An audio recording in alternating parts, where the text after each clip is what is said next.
Hockey insider Bob McKenzie is taking readers back to his childhood, back to his minor hockey days, where he tracked down two players he once shared the ice with 5 decades ago to see how different their hockey experiences were from his own.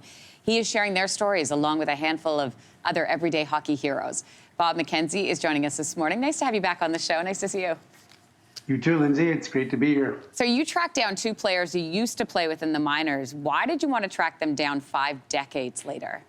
Well, here's the thing. I'm from Scarborough, Ontario, and obviously I cover the National Hockey League. Now, Scarborough, Ontario has become one of the most racially diverse communities in all of Canada, and I think it holds the unofficial record for putting black players in the National Hockey League. But the Scarborough, Ontario I grew up in the 1960s and early 70s when I was playing minor hockey there was quite white.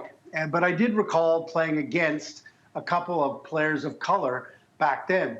One, his name was Terry Mercury. The other was Lindbergh Gonzalez. I didn't know them at all other than to have played against them when I was younger. They were notable for a lot of reasons. One, they were black in a mostly white game. Two, they were very good players, unlike myself. They were amongst the upper echelon of players for our age group at the time. So I thought with all that was going on in the world, not just this past year, but past decade, past century, in terms of race relations, I thought, wouldn't it be interesting to go back and try and locate them, talk to them, and compare and contrast their experiences in minor hockey versus mine. And as you might expect, it was illuminating and enlightening for me. I think it was important for them that they got to get a few stories off their chest. And the result is the first chapter of this book, Everyday Hockey Heroes, Volume 2. Amazing. Well, your book also highlighting stories of women in hockey. One of those women is Jessica Platt. What can you tell us about Jessica?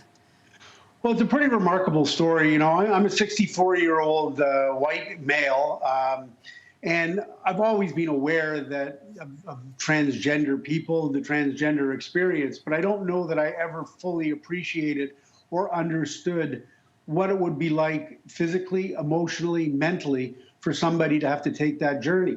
And Jessica Platt is somebody who was born and obviously didn't feel comfortable the way she was born. And so she took this journey on the transgender experience and quite frankly, you know, didn't enjoy the minor hockey experience because of the toxicity of the culture when she was young.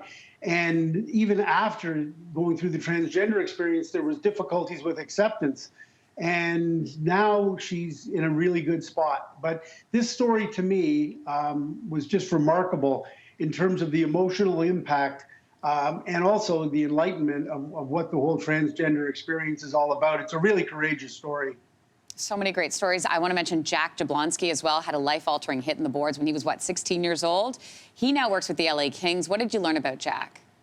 Well, as soon as we finished Volume 1 of Everyday Hockey Heroes, I started thinking about subject matter for who might be in Volume 2. And I immediately thought of Jack Jablonski. And you're right, he was a Minnesota high school hockey player, and he was paralyzed in an on-ice incident.